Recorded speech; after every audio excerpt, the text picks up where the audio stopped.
You ask Tiger to calculate. This deals with finding the midpoint between 2 points. The midpoint between the 2 points is 7.5, -59. Let's solve it step by step.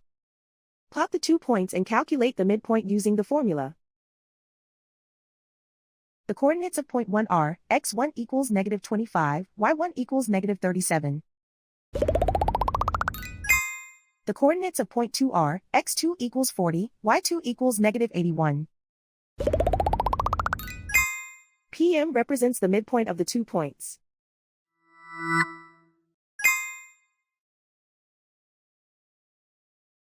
Use the x values in the midpoint formula to find the midpoints x.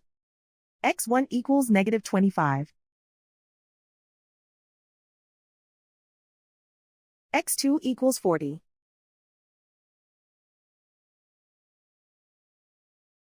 Simplify the arithmetic.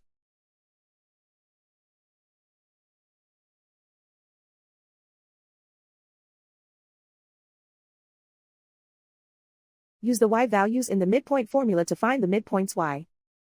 y1 equals -37. y2 equals -81.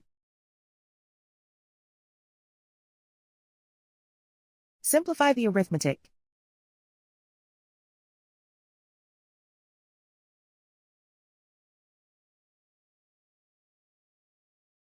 And so, the midpoint is 7.5, -59.